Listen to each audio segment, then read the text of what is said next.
Can we? So good morning, good evening, good night to everybody, to the speakers, to the chairs, to the audience, and welcome to the first AASNS webinar. My name is Rachel Grossman. I'm a neurosurgeon and the director of the Brain Tumor Center in Rambam Medical Center in Haifa, Israel. On behalf of the AASNS, we initiate a series of educational webinars on a variety of topics, and the first webinar will focus on the aspect of glioma treatment. Before introducing our speakers for today, I would like to thank Kate Drummond, the president of the AASNS, Virendra Sinha, the secretary, Vincent Angie, the assistant secretary, who helped us a lot with this webinar, and Tanya Yuen and Manjul Tripathi, the webinar committee, and Igal Shushan, the chair of the educational committee. Igal, would you like to say a few words before we start? Yeah, can you hear me? Yeah. Okay, on behalf of the AASNS Education Committee, I would like to welcome everybody to this first webinar in a webinar series every 2 months. Every time it will be in a different topic. This is one activity of our committee. We are also conducting educational meeting as well as National Society annual meeting that we are going together. For instance, we have a meeting now in Chennai, end of February, and all along the year. It's a lot of work, but the goal is to promote education among residents and young neurosurgeons in the region. So I would like again to welcome everybody to this webinar, and I would like to thank all the people that were involved in making this happen. Racheli, Manjul, and Tanya, and of course Vincent, by putting the digital background for all of this. Thank you very much, and good luck to all of us. Thank you, Igal. I would like to welcome our speakers, and it is a pleasure to introduce the first speaker, Professor Jim Whittle. Jim is a neuro-oncologist at the Peter MacCallum Cancer Center and joint head of the Brain Cancer Research Lab in Melbourne. His research expertise focuses on the development of patient-derived models for drug delivery and clinical translational and running a novel phase 0 clinical trials as part of the paradigm shift of drug development. Jim is the chair of the educational committee of the cooperative group of neuro-oncology, and they also participate in the activities of the Society of Neuro-Oncology. Over the past 2 years, Jim is appointed as a co-director research strategy of the Brain Cancer Center in Melbourne. And Jim will talk today about the molecular precision in glioma, the evaluation of WHO classification, and its clinical impact. I just will say that for the audience, if you have a question, you can definitely write it in the Q&A, and we will be able to make a discussion in the end of each presentation. So Jim, please. Yeah, thank you very much for the introduction, and thank you for the opportunity to be a part of this webinar. I'll just share my slides and trust that that's coming through clearly.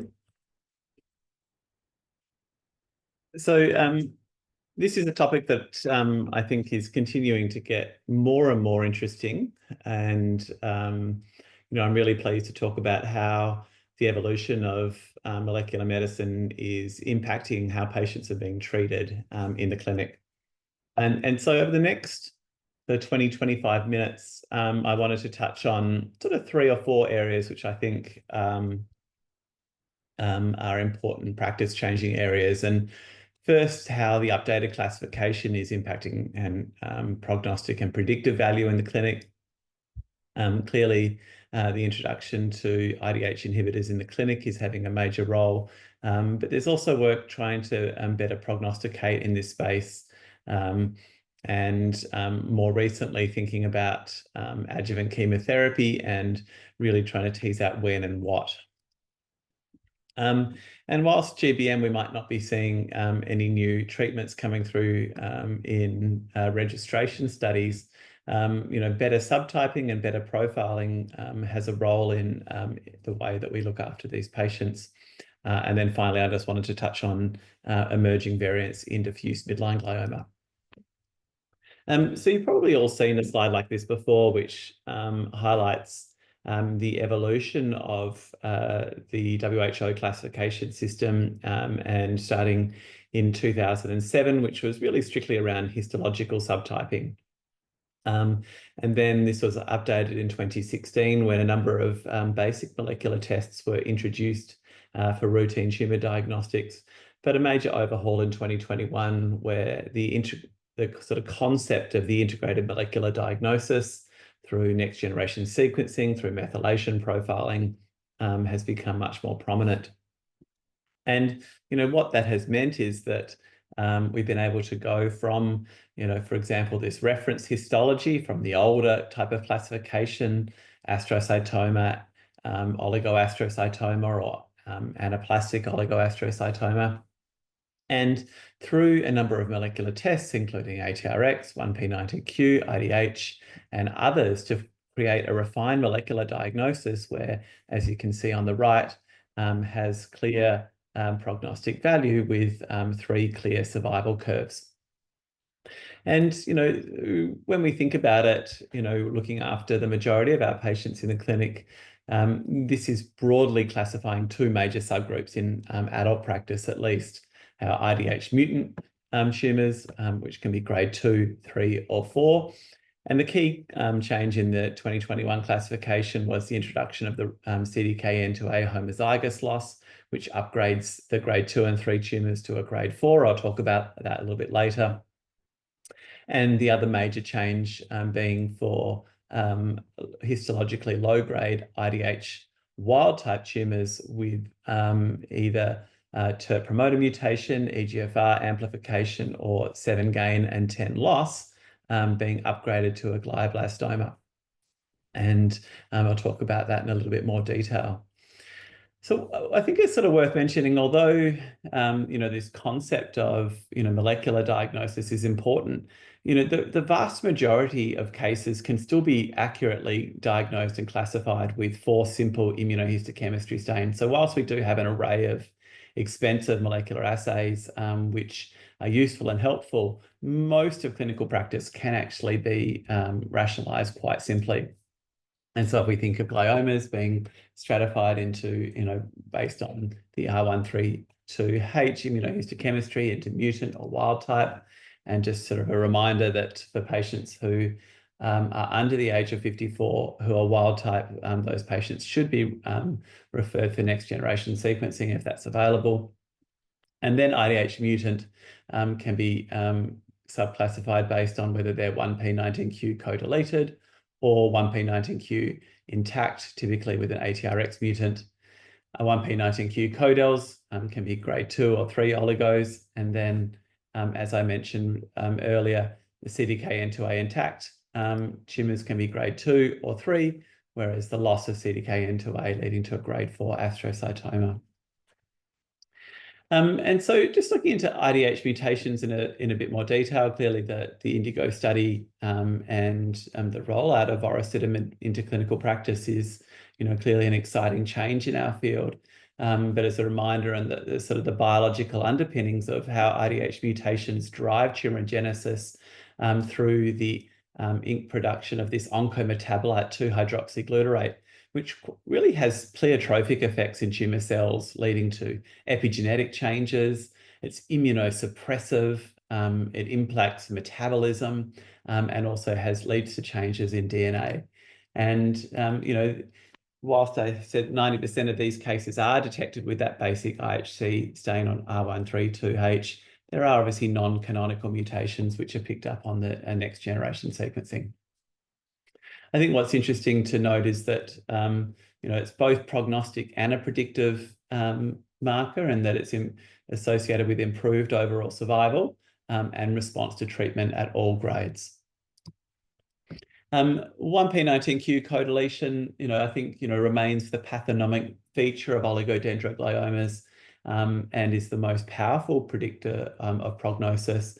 What remains sort of unclear is, what's the clear biological significance of 1p19q and ongoing work to really understand this in more detail. But moving on to the introduction of IDH inhibitors in the clinic. So vorasidenib, which is an oral inhibitor of both mutant IDH1 and IDH2, was specifically designed to have excellent blood-brain barrier penetrance. And in a number of perioperative trials, it has been shown to reduce that biomarker 2Hg by more than 90%. And then this leads to a number of downstream effects, including reduced cell proliferation, changes in gene expression. There's also an increase in tumor infiltrating lymphocytes, so reversing that immunosuppressive tumor microenvironment. And that's led to some interesting studies now thinking about how we might combine ADH inhibitors with immunotherapy, and also changes in methylation profiling. And after that perioperative trial, you'll be aware that the Indigo study, which was first presented last year at ASCO and published in the New England Journal of Medicine, and then more recently an update at Society of Neuro-Oncology last year, was a phase 3 trial which included patients above the age of 12, although there was only one child under the age of 18 who has actually received active treatment on the study, with lower grade gliomas, grade 2, who had had prior surgery and measurable disease and didn't need immediate chemotherapy or radiotherapy. So these were good prognosis, low-grade gliomas, randomized to receive vorasidenib or placebo, along with a number of key endpoints. And what was presented in the updated status at Society of Neuro-Oncology last year was a really impressive progression-free survival benefit. What you can see in these Kaplan-Meier curves here on the left, vorasidenib in the red and the placebo group in the blue. And at the most recent follow-up, you can see that the median progression-free survival has not yet been reached for vorasidenib, where it was 11 months or a little bit over 11 months for the placebo group. And that creates a very statistically significant hazard ratio of 0.35. I think perhaps what is almost more relevant for the clinic is that these patients we're delaying time to next treatment. And so here is the time to next treatment intervention, which again has not been reached in the vorasidenib group at the 2-year cutoff, and also almost here down at 3 years, compared to the placebo group with a median of 20 months. And again, a very significant hazard ratio, 0.25. And you can see that p-value with lots of zeros here, highlighting the benefit of mutant IDH inhibition in this particular subgroup. And really the forest plots, which looked at a number of different subgroups, confirmed benefit in all different types of groups, including those who were co-deleted or not, younger and older patients, and the only group where we can see some crossover at 1 here being some smaller tumours as well, particular subgroup. Yeah, not only are we seeing delay in progression, but there are also some responses, and you can see there are changes in tumour growth rate. I think what's really revealing with the study is that prior to patients on placebo, you can see just continued growth of tumours, whereas the patients who are on vorasidenib clearly growing, and then we see stabilisation and modest reduction in tumour after commencing on treatment. But what was also really interesting, what presented at the update was that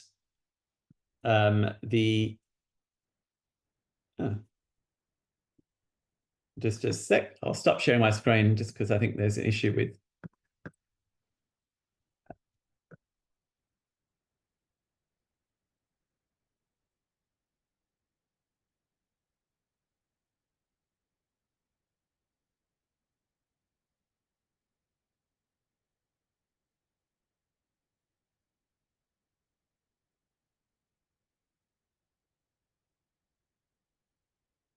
Vincent, can you say that now? Can you reshare one more time? Thank you. Okay, I'll try and share again.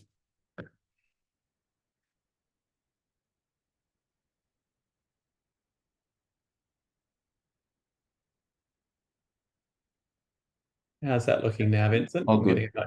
Okay.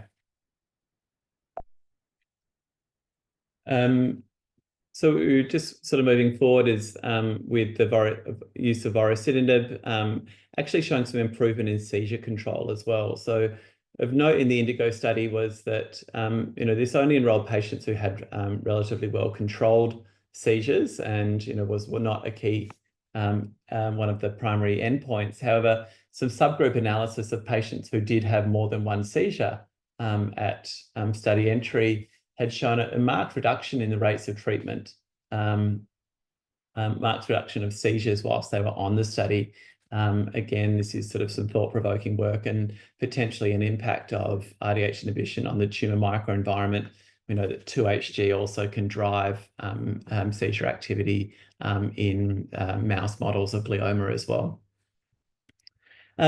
RDH inhibitors may also have a role at recurrence, and these studies are sort of ongoing at the moment, but in a number of small studies, both with vorasidenib and ivosidenib and others, we're seeing patients who are having quite nice responses. So this is a waterfall plot of patients with recurrent grade 2 tumours. Most of them all of them had prior surgery, about 30% prior radiation, and about 50% had previous chemotherapy. And you can see response rates down here, 45% for vorasidenib and 30% of ivosidenib, which is quite interesting because these are much more significant response rates that we're seeing in the first line setting. And again, an improvement in progression-free survival of 40 months in the vorasidenib group. And similar changes have also been seen for another oral blood-brain barrier penetrant IDH inhibitor, safusidenib. Here, and this is in patients with recurrent grade 2 to grade 4 tumours, all had prior radiation, and 80% had had previous chemotherapy, seeing responses on the right in both the enhancing and non-enhancing tumours. So, whilst, these studies are emerging, it does suggest that RDH inhibition will have a role both in the first and second line setting. Another area of significant interest at the moment is how we can improve prognostication in RDH mutant gliomas, and particularly around CDKN2A. And so loss of CDKN2A and B, which is a tumour suppressor gene, is a poor prognostic marker. And as I alluded to earlier, upgrades the lower grade 2 to a grade 4 tumour. And you can see some of the early presentation studies. This is from 2015, showing the intact tumours here in the blue, having an improved survival compared to those with homozygous deletion in red. And there's a number of surrogates, immunohistochemistry stains that can be used to test for CDKN2A loss. So, for example, P16 loss correlates with loss of CDKN2A, and also another gene, MTAP, which is very close on the genome, also correlates with these changes. And so some useful tests that can be done with simple pathology.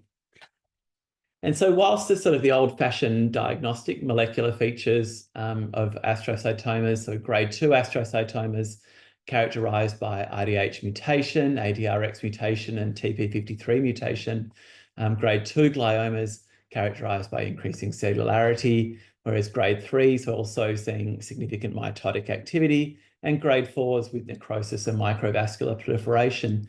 The presence of a homozygous deletion of CDKN2A upgrades all of those patients to a grade 4 tumour. And in the past 12 months, there's also been some interest, a number of publications around hemizygous loss. So what happens if you have just one copy of CDKN2A or B lost? And a publication from Rolver Hark's group, which looked at a number of different studies, including the GLASS cohort, TCGA, and DKFZ. Studies suggested that those patients who were hemizygous deleted also had a poorer survival outcome. However, other work that was subsequently presented, published last year, showed no prognostic impact. So this remains an ongoing area of research to really define what this means from a patient perspective. trying to refine this prognostication more in the clinic, groups have re-evaluated the role of CDKN2A and also including methylation. One of these measures is looking at line 1 methylation as a surrogate for global DNA methylation. And they were able to nicely stratify into 4 different groups by using high methylation levels in combination with WHO2 grading and CDKN2A deletion or not, to create these 4 different subgroups within IDH mutated gliomas, providing important prognostic and predictive impact for patients. And I guess, how does that actually impact how we look after these patients when they've been referred to us following surgery? And really most of our treatment decisions making continues to be made on old data. So if in lower grade gliomas, based on the RTOG 9802 study, now published in nearly 10 years ago, and the general consensus being that once therapy is indicated, so a patient post-surgery where further therapy is indicated, radiation and chemotherapy has an overall survival benefit. And for those of you not so familiar with this study, this took patients who were considered old-fashioned high-risk low grades, including diffuse astrocytoma, oligoastrocytoma, and oligodendroglioma, so using the old classification. Patients who are older than 40 or had subtotal resection at any age and were randomized to receive radiation, followed by PCV chemotherapy or radiation alone. And you can see in the IDH mutated group, very marked improvement in progression-free and overall survival. So highlighting that once patients have radiation, they should be referred for post-radiation chemotherapy. And in grade 3 astrocytomas, it's a relatively similar recommendation. Data based on the CATNON clinical trial, which looked at the role of radiation and temozolomide chemotherapy. And here, patients who received post-radiation chemotherapy had a significant improvement in their overall survival compared to those who only received radiation. However, one of the questions remains whether there is still a benefit of chemoradiation in the group that received chemoradiation as well as adjuvant temozolomide. There's a trend to an improvement in overall survival, but that hasn't reached statistical significance at this stage. One question that emerged with CATNON was that there was a group of IDH wild-type patients in here. So they were the old-fashioned grade 3 histology, but IDH wild-type on sequencing. And what they found for this relatively small cohort, this was a post-hoc analysis, was that, as expected, those who were MGMT methylated had an improvement in overall survival compared to unmethylated. But interestingly, none of these patients benefited from temozolomide. So going against our old data from the STUP protocol, where methylated patients should benefit from temozolomide, we would have expected this subgroup to do so. And again, when patients who were IDH wild type and MGMT methylated, they still didn't benefit from temozolomide. And this remains an ongoing question in the field about how to look after this group. Grade 3 oligodendrogliomas, again, these patients will benefit from radiation followed by adjuvant chemotherapy, which really doubles overall survival in this group. And one of the key critical questions, which gets probably argued about at tumour boards around the world, is, well, all of these clinical trials in the lower grade gliomas, particularly oligodendroglioma, used PCV chemotherapy, but is temozolomide equivalent to PCV? Temozolomide is much easier to give, it's much better tolerated, and preferred from a patient perspective. But there is a theoretical risk that temozolomide might drive a hypermutated phenotype, and that PCV may be more desirable. And look, when I used to present this data, we sort of took the view that, the best data that we had at the time, which was a small cohort in anaplastic gliomas, comparing PCV and temozolomide, showed that PCV was a little bit better, but was not significant. However, data published just last week and presented at ASCO last year does highlight that there may be a specific benefit from PCV. So this is from the French consortium of the Polar Network, where they looked at more than 2,000 oligodendrogliomas and created a cohort of over 300 patients treated with radiation and chemotherapy for further analysis. And what was shown, in acknowledgement, this is obviously a retrospective cohort, was that patients who received radiation and PCV as compared to radiation followed by temozolomide had a very marked improvement in overall survival and progression-free survival. And so acknowledging this is retrospective data and all of the caveats that comes with us, this is quite hard to ignore and does suggest that, combination chemotherapy with PCV is likely to be superior to temozolomide.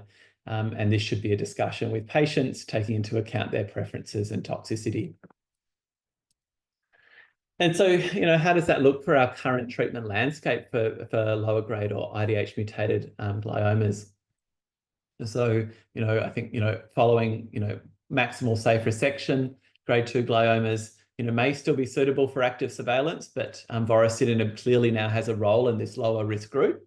And for patients who need radiation and chemotherapy, the standard is radiation followed by PCV, although acknowledging some units will use temozolomide.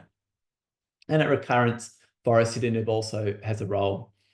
And for grade 3 astrocytomas, as I said, the Catnon data highlights the use of radiation followed by temozolomide. I haven't talked about lomustine and eflornithine from the STELLAR study, but that can be for food for thought. And in grade 3 oligodendrogliomas, that updated data from the Polar Network does highlight that radiation and PCV chemotherapy, where appropriate, is likely to continue to be the standard of care for patients. Just switching tack in the sort of last little bit of time I have now to talk about IDH wild-type gliomas, and just talk about two areas which I think are important in clinical practice at the moment. The first is, the idea of MGMT promoter methylation, which we've known about for a long period of time, but we historically haven't acted on this data. So from the original EIRTC STILT protocol and work published by Monica Heggie and colleagues, showing that patients who are MGMT methylated, which basically means that this gene is switched off and so DNA repair is reduced, they have an improvement in overall survival with radiation and chemotherapy compared to the unmethylated group, who had a very modest improvement in benefit from temozolomide. But what's emerging is that we might be able to omit temozolomide for those who are actually truly unmethylated. So the background here is that there's multiple methods to categorize MGMT methylation, including the sort of standard quantitative methylation specific PCRs, there's pyrosequencing and more comprehensive epic DNA arrays. And what this has highlighted is that patients who are truly unmethylated, they do not benefit from temozolomide, shown in the Kaplan-Meier curve on the right. However, there is this grey zone of patients who have low or borderline methylation who may have a modest benefit. So there's a need to us to work towards defining these in cohorts. This is shown in a similar paper, which is trying to advance the classification into these three categories of highly methylated and partially methylated, and would be appropriate for temozolomide, and those who are truly unmethylated and not going to benefit from temozolomide chemotherapy. Clearly, this has a benefit. We can avoid toxicity for patients. But from a clinical trial perspective, we can also introduce alternative therapies much earlier in the treatment course prior to patients progressing, and avoid the immunosuppressive effect of temozolomide in this group. And there's a number of clinical trials which is adapting to this paradigm. The other area in, I think, GBM is, when is a GBM not really a WHO grade 4 GBM? And so, the WHO 2021 classification and work done in See Impact Now highlighted that those lower grade morphological tumours that are IDH wild type and have those key molecular changes, TERT promoter mutation, EGFR amplification, or 7 gain, 7 loss, should be recategorized as GBM. But not all of these are equivalent. And so in particular, those patients who have isolated TERT promoter mutations and don't have those other features have a significant improvement in survival compared to the others. These are small cohorts, but this is comparing those patients who are TERT promoter mutated, looking at grade 2 and grade 3 here. And on the right, this Kaplan-Meier curve shows that in the light grey bar are those patients who are TERT promoter mutated compared to those who have all of the changes. So look, it's suggesting that, TERT promoter mutations, by themselves have less of an aggressive course in the clinic. And this is shown here in another study that was published last year, where those patients shown here in the blue who were the TERT promoter mutated only compared to the red who had combined molecular changes had a much better long-term survival, which is useful information to provide in the clinic to patients. So I think, in practice, we need to be aware of the histologically grade 2 IDH wild type glioma, particularly in the setting of isolated TERT promoter mutations. They do often have these distinct radiological appearances, including gliomatosis. In work that I haven't presented, they are quite distinct from a methylation perspective, and may be distinct molecular alterations that requires further characterization. Despite all of this work, what does that actually mean for how we look after patients? And this is a review paper from a few years ago from Craig Korbinski and colleagues. Ultimately, it hasn't changed our paradigms yet.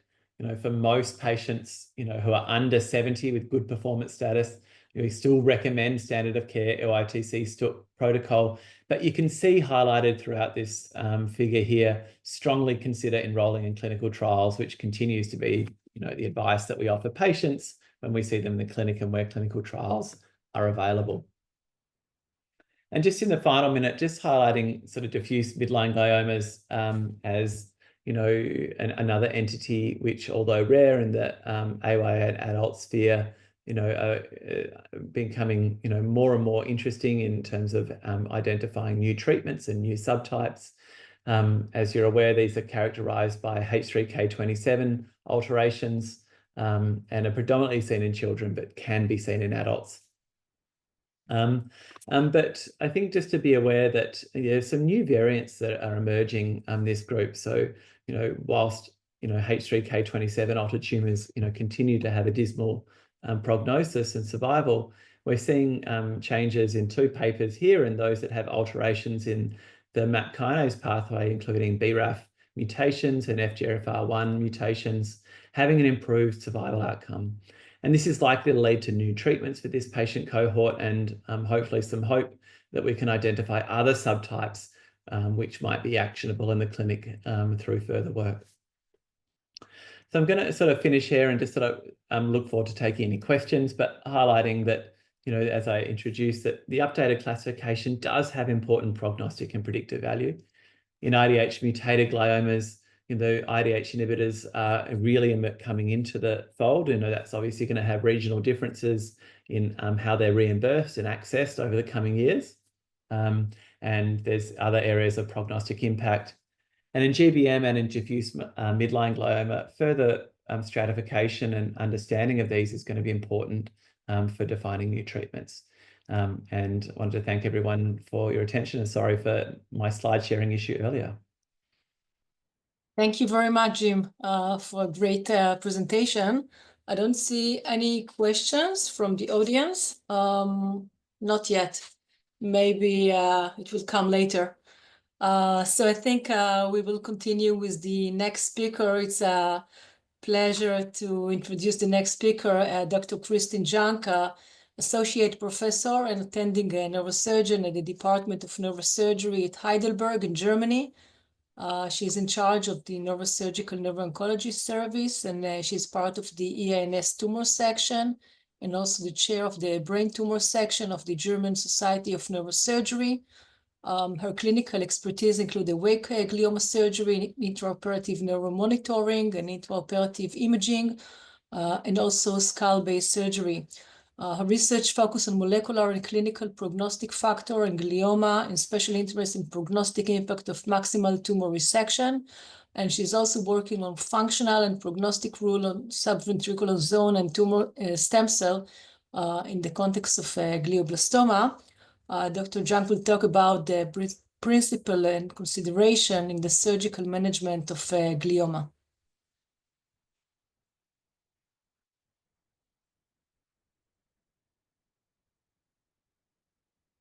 You're on mute. We cannot hear you.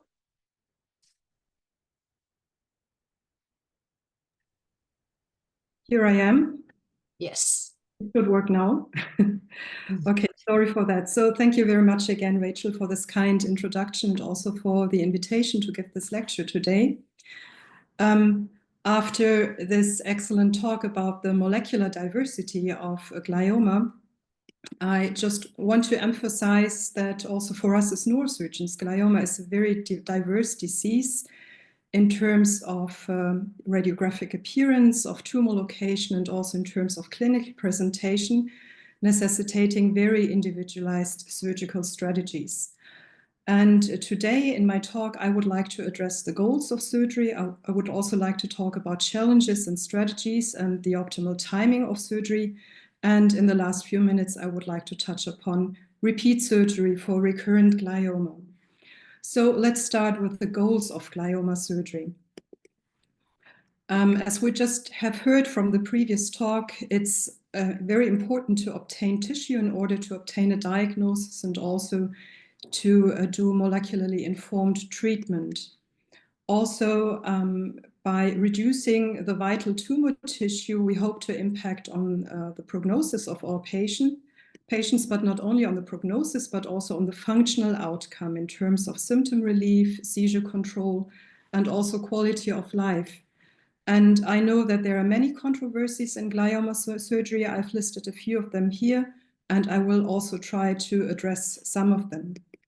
So in essence, it's all about the importance of improving not only the quantity of time, but also the quality of time of our patients.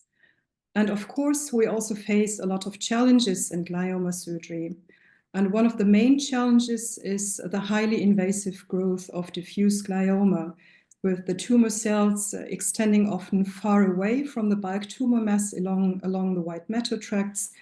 And this means that we need intraoperative tools in order to visualize the tumor and the borders or the margins, as long as there are margins.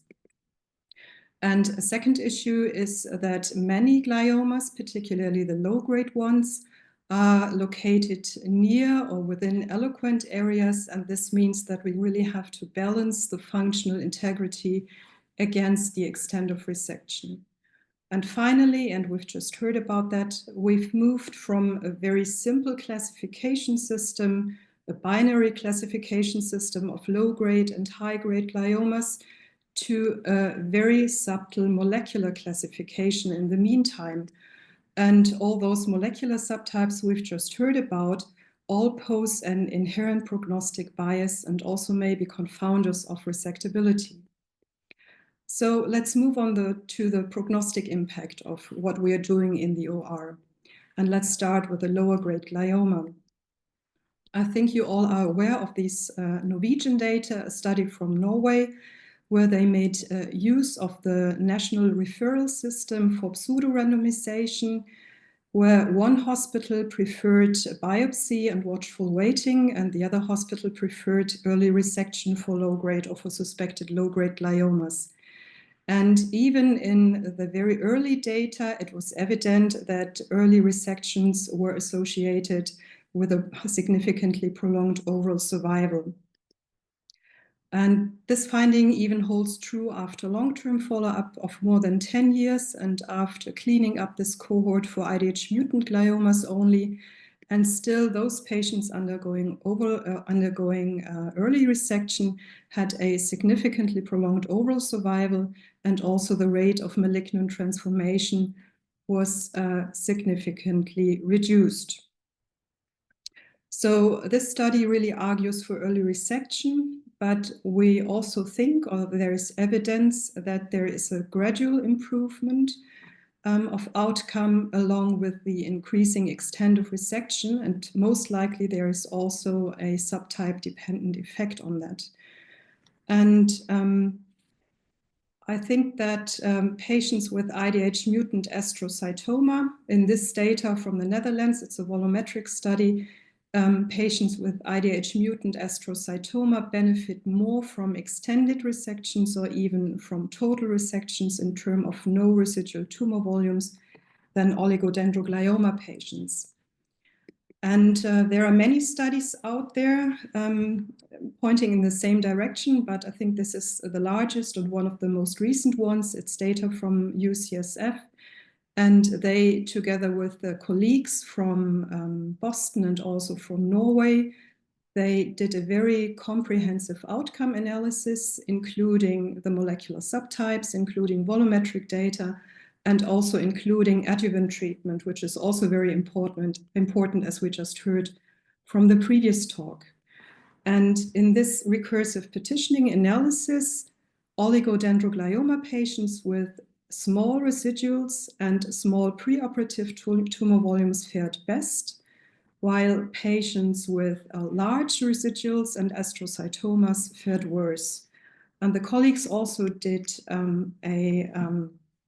analyzed the potential prognostic extent of resection thresholds, and the threshold for the progression-free survival was set at 80%, and the threshold for the overall survival was set at 75%. So let's move on to the glioblastoma now. And I think you all are aware of this study, or at least of the underlying randomized 5-ALA trial, which randomized patients with suspected glioblastoma to either surgery with a 5-ALA, fluorescence-guided surgery, or surgery under white light conditions. And irrespective of the method used, the study showed that patients with a complete resection of the residual contrast-enhancing tumor had almost 5 months plus overall survival in comparison to those patients with any kind of incomplete resection.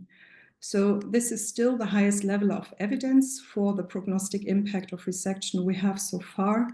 But of course, there's also evidence that, like in the IDH mutant glioma, there is a stepwise improvement of the prognostic impact along with the extent of resection. And these are data, very recent data from the RANO Resect group. This is a consortium of neurosurgical departments located in Europe and also in North America.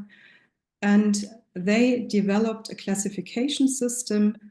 They built categories for the extent of resection in glioblastoma based on the residual contrast-enhancing tumor volumes. And this ranged from supramaximal resections, which exceeded the contrast-enhancing tumor part, over maximal resections and submaximal resections towards the biopsy-only patients. And they were able to confirm that both the progression-free survival and also the overall survival increased along those categories from biopsy to supramaximal resection. So this really points to this gradual improvement of prognosis along with the extent of resection. Supramaximal or supramarginal resection is a very hot topic in neurosurgery. And unfortunately, there's not many scientific evidence at the moment, and especially when it comes to the functional outcome. And I think the best data we have so far for the IDH mutant lower grade gliomas comes from Milan. They analyzed more than 300 patients with lower grade gliomas undergoing function-based resection, and among those 110 patients with supramarginal resection. And as you can see from this Kaplan-Meier's plot, also for not only for the progression-free survival, but also for the overall survival, those patients undergoing supramarginal resection conferred a better prognosis than any other patient. And what is equally important, the study was accompanied by a very excessive neurocognitive assessment, and the neurocognitive outcome and also the quality of life were comparable to those patients who underwent a total resection of the tumor volume, and the seizure control was even improved. And when talking about glioblastoma, we come back to the RANO-RESECT data. They also analyzed this in detail and found that patients with a supramaximal resection exceeding the contrast-enhancing tumor part had a better overall survival and also trended to have a better progression-free survival as compared to those patients where the contrast-enhancing bulk tumor was resected. So I pointed out that glioma is a highly invasive disease, and therefore we need intraoperative tools for visualization of the tumor and its margins. And I've already talked about a 5-ALA. This is a fluorophore which has been approved by the FDA, also by the European Medical Agency.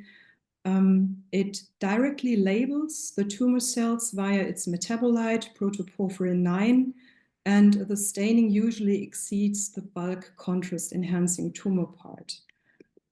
And the efficacy of this method has been demonstrated by the randomized 5-ALA trial, which is 20 years ago now, by now, but still one of the best evidence we have. And this trial showed that both the rate of gross total resections and the progression-free survival 6 months after surgery were doubled in the 5-ALA group. So I think the highest value of this method lies in the resection of the enhancing tumors, contrast-enhancing tumors. In contrast, intraoperative MRI, in my opinion, has its particular meaning in the resection of the low grades, the non-enhancing tumors. And we and others, including the GESCIM consortium, have shown that the use of intraoperative MRI really significantly helps to reduce the residual tumor volume. However, the first randomized control trial showing the efficacy of intraoperative MRI was done for the contrast-enhancing glioma by the Frankfurt group, and they were able to show that the use of intraoperative MRI increased the rate of gross total resections and also reduced the amount of residual tumor volume. So it became evident to perform or to compare these two adjuncts, the intraoperative MRI with a gross total resection rate of 96% and 5-ALA with a gross total resection rate of 65%. In a prospective trial, a parallel group trial, not randomized, and the primary endpoint was complete contrast-enhancing tumor resection, like in the 2 other studies as well. And this study was done by 11 neurosurgical departments in Germany with an expertise either in intraoperative MRI or in fluorescence-guided resection. And unfortunately, to make a long story short, the use of surgical adjunct did not impact on the rate of gross total resections, on the residual tumor volumes, and neither on patient outcome. And also the editorial concluded that this study suggests that IMRI and 5-ALA guided resections result in similar rates of complete resection and postoperative residual tumor volume, so that these 2 methods are comparable. And moving the field a bit forward, maybe into the future, intraoperative molecular diagnostics is a very hot topic at the moment as well. And with this, we can move molecular diagnostics straight into the OR. And this method also holds the potential to perform, together with a function-based resection, of course, also a molecularly guided resection in the future. And this is relevant because we have evidence that gliomas with distinct molecular features might benefit more from extended resections than others. I've already talked about the IDH mutant astrocytoma and oligodendroglioma subtype issue, but there is also evidence for the MGMT promoter methylation and also for the DNA methylation classes. So the techniques to do so are, among others, or the most prominent are the stimulated Raman histology, confocal laser endomicroscopy, and also nanopore sequencing is on the way. And with this, you are able to perform a digital pathology, which may have an impact on your immediate surgical strategy. And you're also able to analyze the tumor margins intraoperatively on a very cellular level and maybe perform a cellular guided resection control. So coming back to our main goal of glioma surgery, the oncofunctional balance, it's important not only to look after how to maximize the extent of resection, but also how to preserve the functional integrity of our patients. And when talking about functional outcome, it's important to realize that it's not all about a patient who's able to walk and to talk after surgery, but it's also about patient experience, quality of life, about neurocognition, about seizure control, and also about socioeconomic issues such as return to work. And this is a very beautiful study from the Netherlands. They analyzed more than 1,000 glioblastoma patients and demonstrated that for outcome, not only the extent of resection, but also the functional status of the patient postoperatively is important. So there is a crosstalk. And in fact, the overall survival was doubled for those patients here, the 0-1 category in red, for whom a gross total resection could be achieved and the functional status was stable or even improved postoperatively. Another rather neglected issue in the past is return to work, which is especially important for the lower grade patients. These are Swedish registry data, which showed that 1 year after diagnosis, only 52% of LGG patients were able to return to work. And this increased only to 63% 2 years after the diagnosis was made. But also there is evidence that very extended resections, like the report from the Montpellier group here, or early resections as opposed to biopsy patients, really foster the ability to return to work. For the preservation of functional integrity, we have at hand a lot of preoperative, but also intraoperative mapping and monitoring methods. And for the sake of time, I won't go into much detail because I think that Rachel will touch upon this issue in the insular glioma session. So I would like to talk a bit about the optimal timing of glioma surgery. And I think in the enhancing tumors, it's common sense to perform surgery upfront. But in the non-enhancing tumors, the optimal timing of surgery is still a matter of debate, and there are a lot of watch and wait concepts out. However, we know, and the French group has impressively shown, that low-grade gliomas continuously grow. And we also know from the Norwegian study and others that early resections are associated with prolonged survival and a longer rate of malignant transformation. And in the era of molecular diagnostics, we also see an increase in non-enhancing gliomas, like this patients who are finally diagnosed with a glioblastoma. And we analyzed our own cohort of non-enhancing glioma and found 46% of molecular glioblastomas in this cohort. And also the RANO cohort reported that 7.4% of all the glioblastoma patients had a low-grade appearance, meaning no contrast enhancing, not the typical radiographic appearance of a glioma. So this really is an argument for early resection. And based on these data, or based on these observations, we performed, or we did a clinical score based on common clinical and radiographic factors, which is able to predict malignancy in non-enhancing glioma, so that you can act very early and advocate surgery early. And in the last few minutes, I would like to talk a bit about repeat surgery for recurrent glioma, because whatever we do, despite the best surgical and non-surgical treatment, these tumors inevitably recur.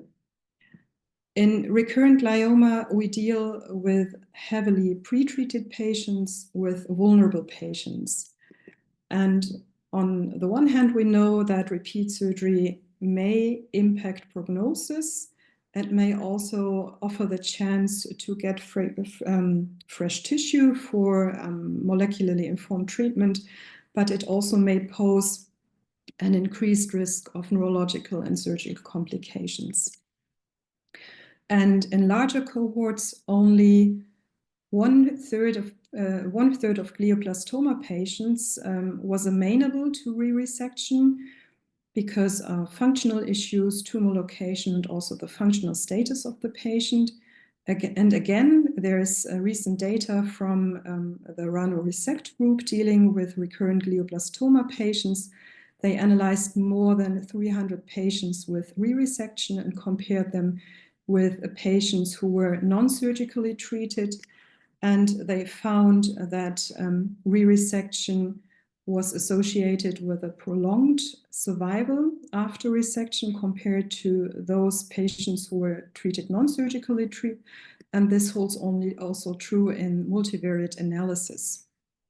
However, the residual tumor volume had to be below 1 cubic centimeter, which is about the size of a sugar cube, in order to impact on patients' prognosis. And this really led to the recommendation by this group that as long as you can achieve or think you can achieve a residual contrast tumor volume of less than 1 cubic centimeter, you should advocate aggressive re-resection, also by using intraoperative monitoring. And as soon as you have a presumed residual contrast tumor above 1 cubic centimeter, you should really carefully discuss with the patient if debulking in terms of symptom relief may make sense. And the last issue I would like to talk about is that in recurrent glioma, obviously the standard treatment at some time point fails.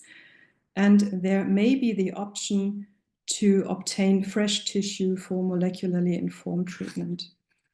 And we asked the question whether the benefits of this approach, including performing a good resection, may outweigh the risk of neurological deterioration and also surgical complications.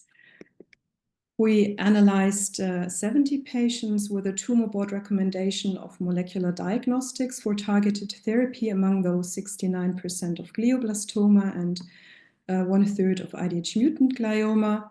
And we found a surprisingly high diagnostic yield of 50%, and at least 30% of those 70 patients were able to initiate the targeted therapy, and we were able to achieve a gross total resection in 71% of these patients. So that's not, I think that's the net benefit is not too bad. And luckily, also the non-resolving deficits and the rate of revision surgery were comparable to other reference cohorts. So we think this is a reasonable approach as a salvage therapy in very intractable clinical situations where you still want to offer something to the patient. So in conclusion, I think we have been experiencing a paradigm shift away from this biopsy, watchful waiting concept, especially for the lower grades, towards early and maximum safe resection, also at the recurrent setting for selected patients, in which the resections are function-based, in which they push the resection limits towards supramarginal resections, making use of a multimodal surgical approach and making use of all the armamentarium we have for pre- and intraoperative mapping, monitoring, and imaging, and maybe also in the future, a resection which is directed by the intraoperative decision based on the molecular diagnostics we have. And what is very important, in my opinion, is that in the future, we should focus our outcome parameters not only on the quantity of time, but also on the quality of time of our patients. And yeah, with that, I would like to thank you for your attention and happy to take your questions.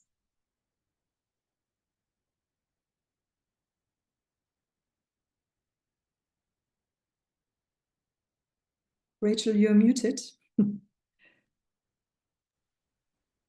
Yes. Thank you, Christine, for an excellent talk. I still don't see any Q&As. So I suggest to move on to the next talk, and maybe in the end there will be more questions. Oh, we have a question from Dr. Sarah, I think. Sorry? We have a raised hand from Dr. Sarah. Yes, please.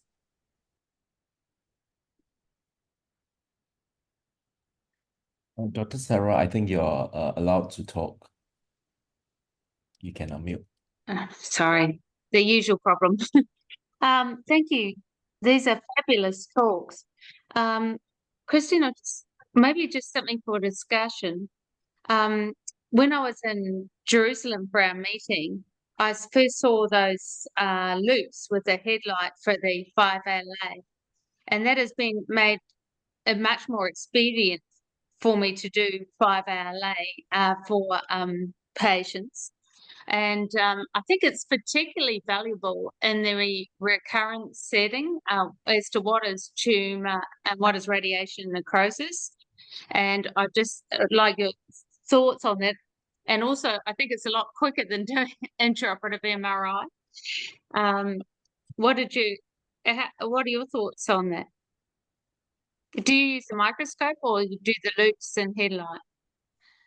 Yeah, thank you very much for your question.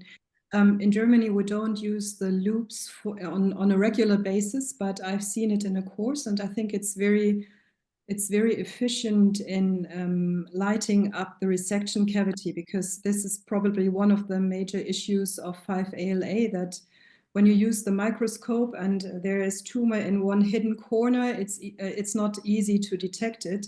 So I think the loops are very helpful to light those to light up the resection cavity better. And I know from colleagues that they are trying this on, but it's not a standard yet in Germany. And for the intraoperative MRI issue, of course, there's a big debate, and I think there are pros and cons to every method. Of course, intraoperative MRI is expensive. It's of course not available in every center or in every department, and it's also very time consuming. And I think this comparison by Roda et al. Has shown that 5ALA is as good as IMRI. So when we started this study, we really thought that IMRI would be superior to 5ALA, given the study data we had so far. But obviously, this is not the case, and I think it's good news for all departments without an intraoperative MRI. But for the low grades, I think it's still of a great value, and especially it's also of a great value in terms of education, because you get a feedback no matter what method you use. If you use it on a regular basis, you get a feedback from what you see in the OR, from what you feel, from the haptic and optic impression you get, and you can correlate it with your images from the intraoperative MRI or maybe also from 5LA. So for me, it was very helpful. Thank you very much. Kate, do you have a question? More just a comment that I love the loops. Hi, Christine. Thanks for a great talk.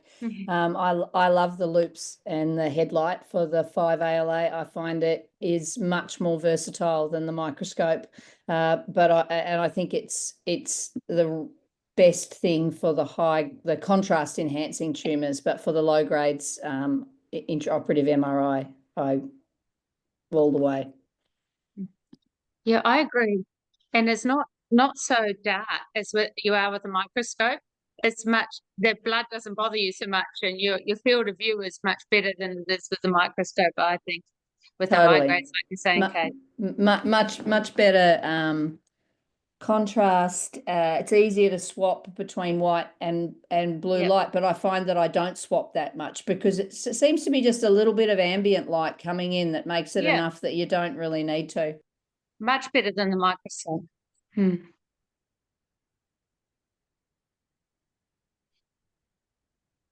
Sina, please. Yeah.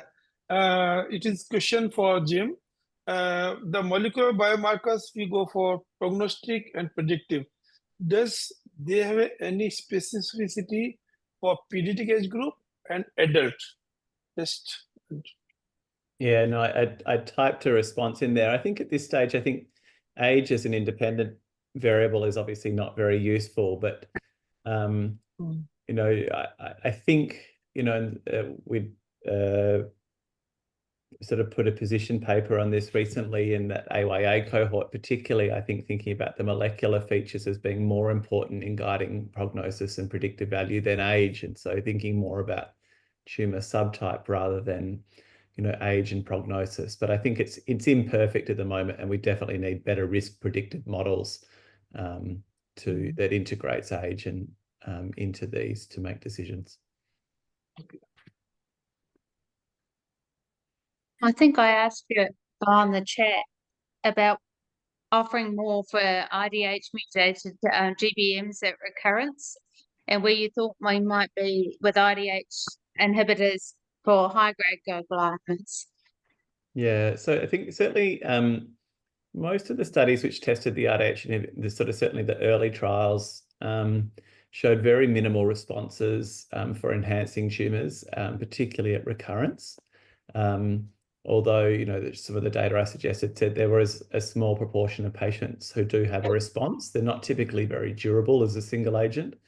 And so it's looking like combination studies are going to be required, certainly up front, but also recurrence. And there's interest in combining immunotherapy, other metabolic agents, and others to try and see response rates. But I think as a single agent, we're not going to see much, certainly not sustained benefit in grade 4 IDH mutated tumours.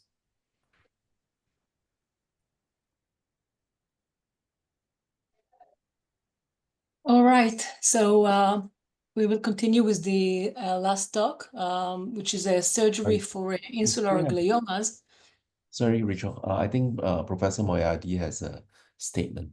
Oh, sorry. Yeah, hi. Can I say something? Yeah. Sure. Yeah, hi, Dr. Ali Asgaria from Mumbai, India. Excellent talks. I'm sorry I missed the first one. I was there for the second from Kristin. And I would agree with Kate about the use of the loops. They definitely have much better fluorescence contrast. And I've kind of started using them more and more than the microscope. The problem is that the visualization for the assistants and the sisters and others in the operating theater is compromised unless they have goggles. And even if you want to transmit or record surgery, it's a challenge. The other thing I just wanted to put on the table and the opinion of the House is that Kristin mentioned about intraoperative MRI being a very, very difficult, costly, and inaccessible adjunct. What's the opinion about intraoperative ultrasound? That's something which is more easily accessible, available, of course, requires a bit of a learning curve, but it seems to be getting more and more popular. Yeah, maybe I can make a short comment. I think it's like with any tool we use, we have to use it on a regular basis. And I think for me, the learning curve would be not steep enough.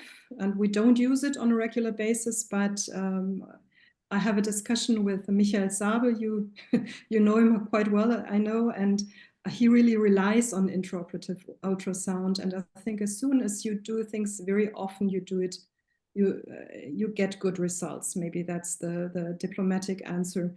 And to my knowledge, there are no studies which compare the benefit of ultrasound and 5-ALA or intraoperative MRI. So from evidence-based point of view. But as long as you have a lot of experience, I think you're good with what you're doing. Thank you. May I ask a question with the permission of Chair? Go ahead. Yeah. My question is actually to the Jim. Jim, excellent talk. In many parts of the world, it's like my center. we are treating most of these diffuse pontine gliomas and maximum of these brainstem gliomas just on the basis of the radiological diagnosis, and most of the times they are just given radiation therapy, not with any excision. But in these current era of these molecular diagnosis, must we insist on getting at least a biopsy in these cases, especially with the diffuse pontine gliomas as well?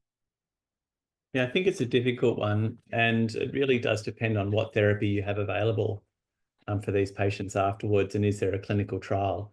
Look, I think we're definitely moving towards a field where we would, certainly advocate for tissue and molecular diagnosis, and I think that's certainly becoming the standard now, and it's acceptable from a risk perspective as well for most patients.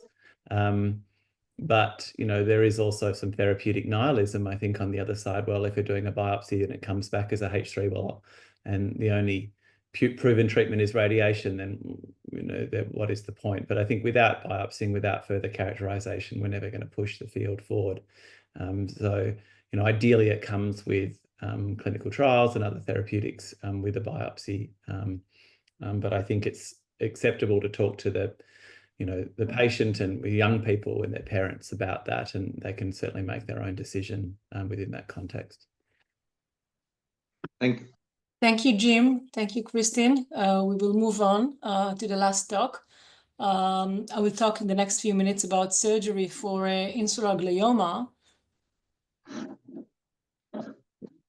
I think that the insula is one of the most challenging area and topics in terms of from a neurosurgical point of view, because this region in the brain is fully covered by the frontal and the temporal operculum. It's adjacent to vascular MCA branches and lenticular striate, and there is a potential morbidity in each intervention in this area.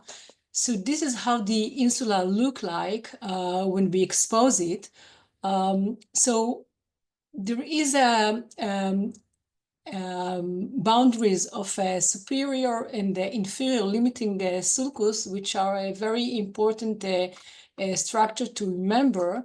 And also there is a central sulcus that actually divide the insula into the anterior part, which has three short gyrus, the anterior, middle, and the posterior, and the long gyrus in the posterior part of the insula, which is divided into the anterior and the posterior part.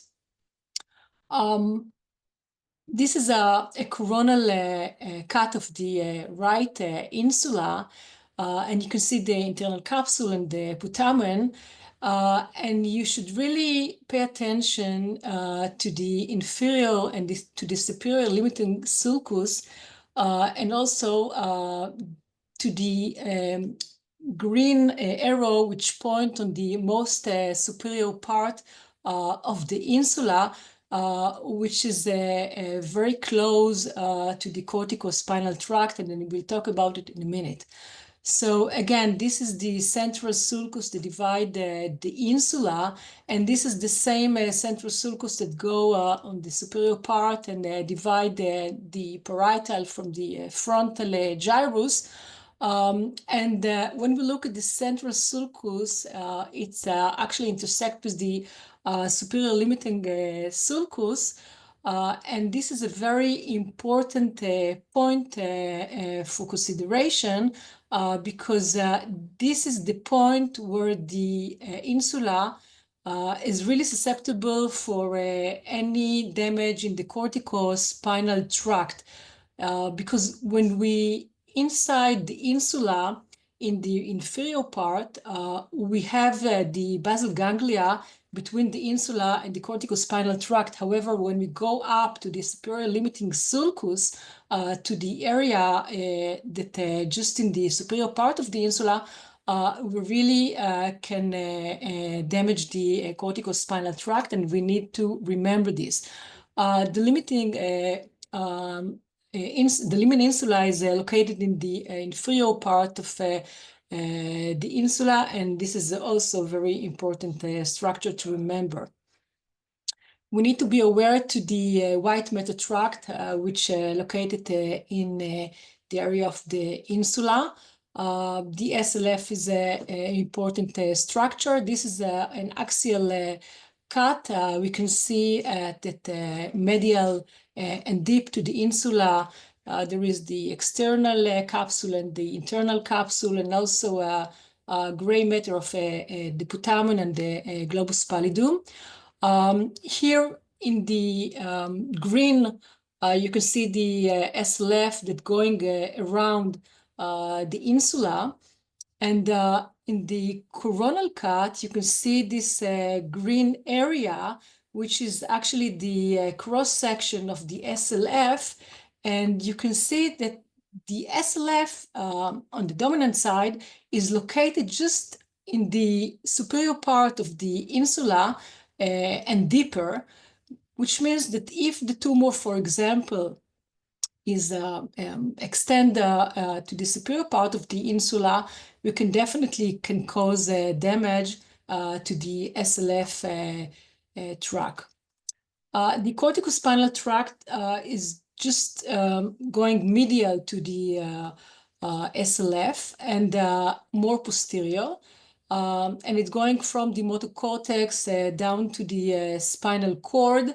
And again, this is here in the inferior, in the superior part of the insula. This is the most dangerous area from a surgical point of view, because we don't have the basal ganglia between the insula and the internal capsule, and we can cause damage to the corticospinal tract.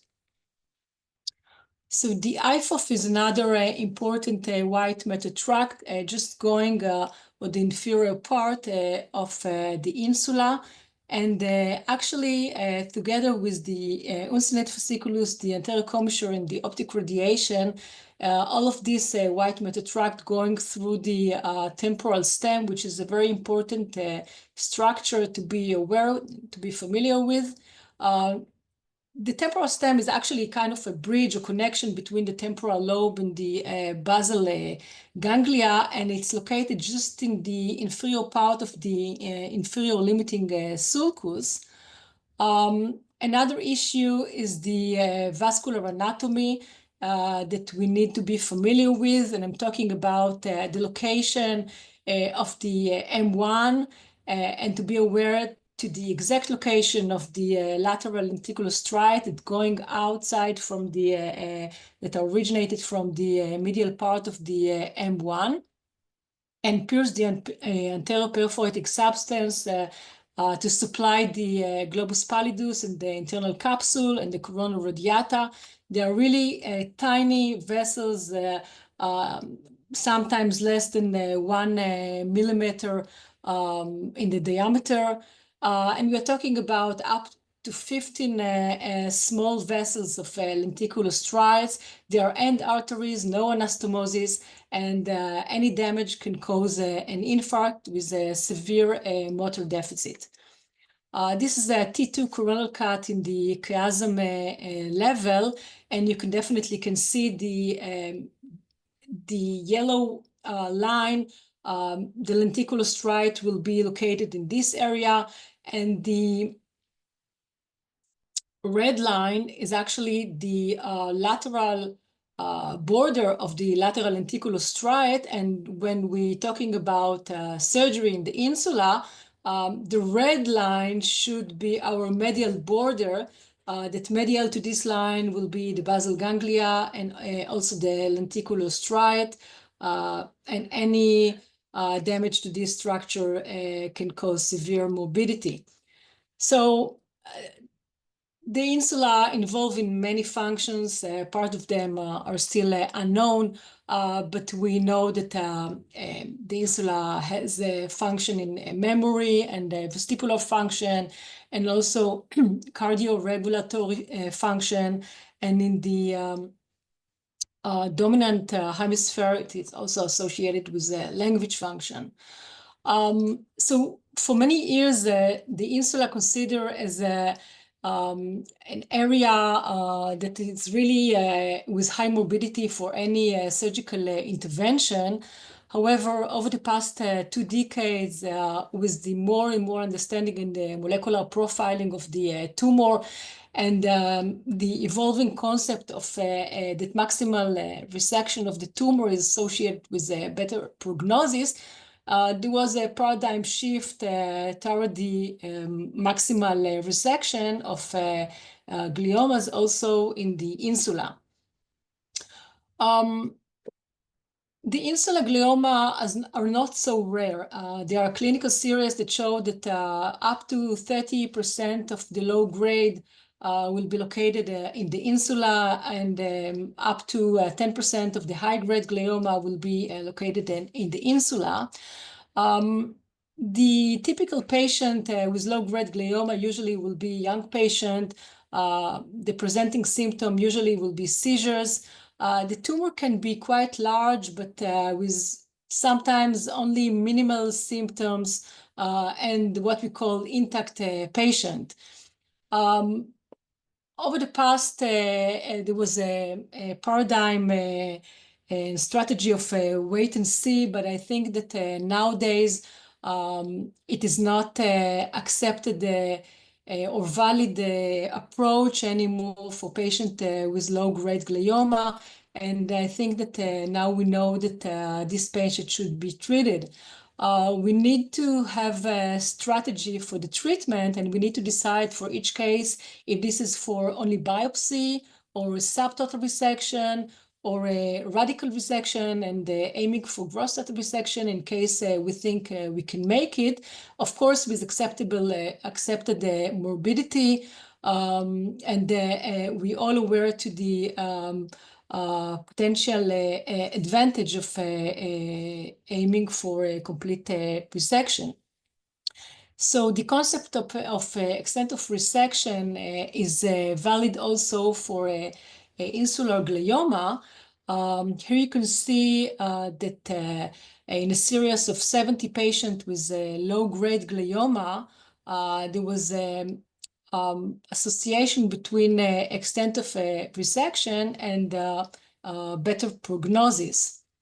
So over the past 2 decades, we improve in our microsurgical technique, and the neuroanesthesia has been improved. And I think that we became better and better in our ability to perform the subcortical and cortical mapping and monitoring. And all of this led eventually to improve our ability to operate on such a highly functioning area with a much better complication profile. So we perform this kind of surgery with intraoperative mapping and monitoring in order to create functional boundaries of the tumor. And for this, we use the transcranial MEPs and the SSCP. And also we locate the subdural strip, cortical strip electrode to locate the M1. We use the Ogerman stimulator.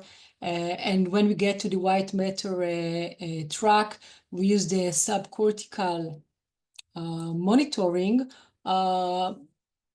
We can electrify the CUSA, so we can perform continuous subcortical stimulation while we take out the tumor. So in each time point, we can definitely know our distance from the corticospinal tract, and we use it in most of the surgeries. So the surgical outcome became better and better over the time, this is a learning curve. And in high volume tertiary centers that perform many cases of insular surgeries, the neurological deficit range between 4 or 5% to 11% complication rate. the classification, the first attempt to perform any classification of insular glioma was published by Gil in 1992. Over 240 patients with a tumor located in the limbic and paralimbic system. And for example, the type 3A was glioma located only in the insula. The type 3B was insula and extension into the operculum. 8 years later, Berger and Sinai published their classification of insular glioma, and they divided this area into 4 zones by 2 lines, the one who goes through the Sylvian fissure, and another line that perpendicular go in the level of the foramen of Monroe. And this 4 zones were shown to be associated with the ability to perform extensive resection and also morbidity. But we know today that in addition to any anatomical consideration, there are many other points that are important and will be crucial to our ability to perform meaningful resection versus only biopsy. And I'm talking about the fact that if we think that we deal with a high-grade glioma or low-grade glioma, if we see a well-defined tumor or highly infiltrating tumor, whether the tumor go medial and involve the basal ganglia or the lenticulus striate. All of these parameters are really important, and actually Kawaguchi published this classification and take all of these points into consideration. We usually positioning the patient in a semilateral with the head just parallel to the floor. We can tip it a little bit up or down, and depend if there is extension of the tumor to the temporal, to the frontal operculum. We need to be familiar with the main surgical approach for the insula, and I'm talking about the trans-Sylvian approach versus the transcortical. The trans-Sylvian approach has many advantages. We're talking about dissection, subarachnoid dissection of the Sylvian fissure, exposing the MCA branches, and then get directly into the insula without need to do any corticotomy through the frontal temporal operculum.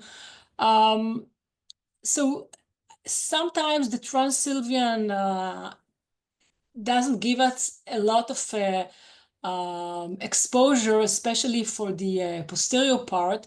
And in case where the tumor also involved the operculum, sometimes we need to perform or to add also the transcortical approach. We definitely can make more than one window in the cortex. In this case, we need to map the cortex. Sometimes there are surgeons who prefer to make a big craniotomy and to have positive mapping to find all the primary functional area. And there are other surgeons who prefer to make a much smaller craniotomy with a negative mapping to see that there is no functional region in this area, and then do corticotomy through a silence region. And sometimes the right thing is to combine between these 2 approaches. So this is an example of a transcortical approach. Although when I look at the MRI, I think that maybe the trans-Sylvian could be also a very good approach in this case. So we use the CUSA, the electrified CUSA, in order to take out the tumor. And we know in every time point what is our distance from the tip of the CUSA to a corticospinal tract. We don't use a lot of coagulation of tiny and small blood vessels. Okay, so there are several pitfalls when we deal with surgery in the insular region, and we need to be aware and to be able to address them. So before the surgery, we need to look carefully in the MRI and to know what is the relation between the tumor and the lenticular striate. And we need to know in every time point where to expect these tiny and important blood vessels. And the same for the proximity of the tumor to the corticospinal tract. If we're talking about the corona radiata or the capsula interna, we can do preoperative DTI, but we cannot rely intraoperatively only on the DTI. We definitely need to use the motor evoke potential in order to do it more precisely.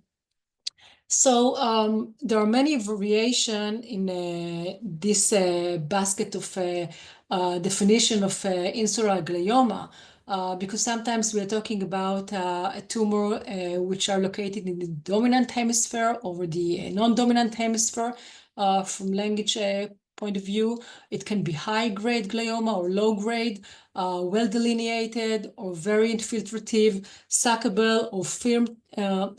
All of these nuances are really important. And here you can see two examples of low-grade glioma located in the insula, but probably the left one will be a good candidate for surgery, surgical resection, with a good chances for a gross total resection. However, in the right side, I don't think it will be a good candidate. It's a very highly infiltrative tumor, and this patient can be a candidate also for a biopsy only. In this tumor, it's a frontinsular tumor involving the area of the SLF. And in this case, the surgery was done under awake mapping and monitor of language. In this case, it's a very good candidate of trans-Sylvian approach. This is a case of a high-grade glioma in the insular region, which is very challenging because it's quite a vascular pathology, and sometimes it's really challenging to identify and preserve the insular blood vessels in such a highly vascular pathology. Another example of a low-grade glioma, which has well-defined borders on the right, as opposed to the left diffuse, probably low-grade glioma. So I will stop here and just a few take-home message. So the insular tumor are not rare, and surgery is the preferred treatment modality, and we know that it's correlate to prognosis. And our goal is to achieve maximal resection with functional preservation, but not in any price. We need to choose the right strategy, and there is no one fit for all. And for every case, we need to carefully inspect and go over the preoperative imaging and decide what is the right goal in this certain case, whether this is only biopsy or we're aiming for a gross total resection. And we have in our basket many options for approaches. We can choose the transsylvian or transcortical, or sometimes we can combine them, but we definitely need to be familiar with these approaches. So thank you very much.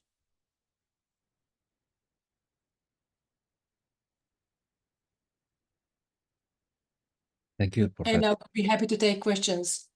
I'm very interested in finding out about how do you electrify the cruiser, because this is the first time I've heard about it. Is it a specific kind of cruiser, or or is it something proprietary? Thank you. So it's a regular commercially available CUSA that we just add another wire that connected to the neurophysiology system, and we use it the same as we use the probe for intermittent monitoring of the corticospinal tract. So by electrifying the CUSA, we know in every time point what is the minimal threshold to get a motor response, and there is 1-to-1 ratio.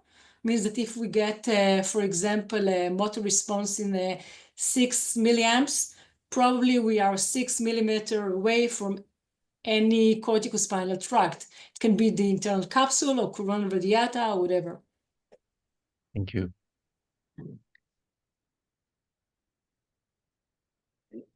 Yes, can I ask? Yeah. Yeah. Do you go for volumetric analysis pre and post operative in these cases? Number one question. Number two Sorry, question. say again?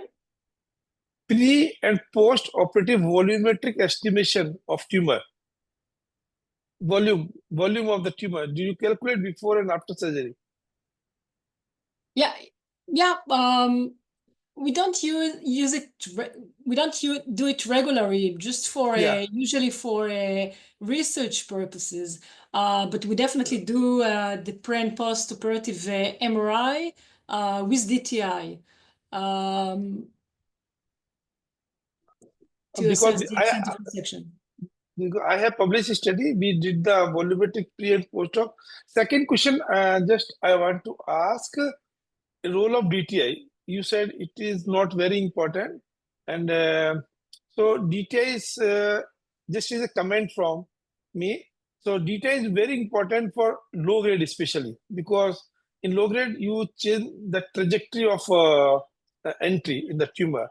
So we have a study which is published of 128 cases of supratentorial tumor, including insular, and we found that in low grade that detail is very important to know the exact trajectory, how to enter in the tumor.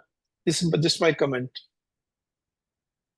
We use DTI in every case. I just we make all the preparation with DTI. Yeah. I just said we cannot rely on the Yes. DTI during the surgery itself because of the brain shift and because of known technical issues. But Yes.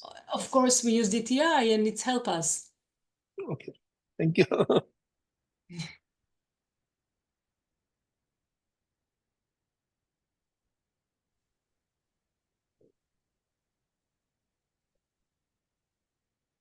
I have a strange question or comment, and just want to get people's thoughts. It's something that we've said for decades, and I heard Christine say it. It's a phrase that I wonder, it doesn't make any sense conceptually to me, to say maximal safe resection. But initial glioma is a good place to talk about it, because if you're going to be completely safe, you don't operate at all. After that, it's a game of odds as to your risk versus your perceived benefit. So I wonder that phrase, maximal safe resection, at least conceptually for me, is very difficult to understand. It's whether others find that too. Maximal and safe resection is not necessarily 100% resection. It's, for example, if I get close to a functional region, I will leave tumor. And it will maybe will end up in a 90% resection. And this will be the maximal and safe resection because I cannot resect more without cause any damage.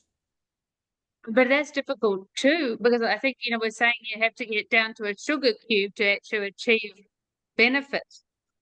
The whole idea of it is difficult for me conceptually. May I just add, the sugar cube was for the recurrent glioblastoma. Oh yeah, sorry, talking about glioblastoma. We had one of those too. Yeah. But it's a dance. It's a dance, Sarah. Exactly. I mean, your rolling the dice. definition, your definition. It's not a roll of the dice, but your definition of maximal safe resection is completely based on the last two cases that you did. Exactly. And that's what I'm saying. Whether you caused a deficit or not, and then you're more confident or less confident, or you remember your disaster. But I still think you've got to make the effort for the dance, because we all trained with people who were very nihilistic and sort of didn't bother trying to do the best for the patient at all in the name of the absence of a deficit. So I think we've got so many tools now. The main thing is to be using every tool that you have available to you to do it as safely as possible. But you're only as good as your last case, and you're only as brave as your last case. Yeah. It's just not a simple concept to me.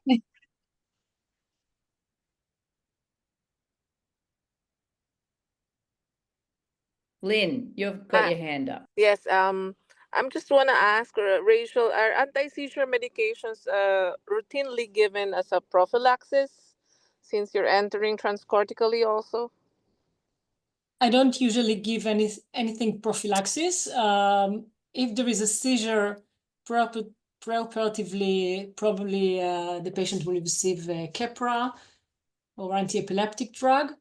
Postoperatively, we usually give Dexacort for a few days. And if there is a seizure, of course, we treat accordingly. Thank you.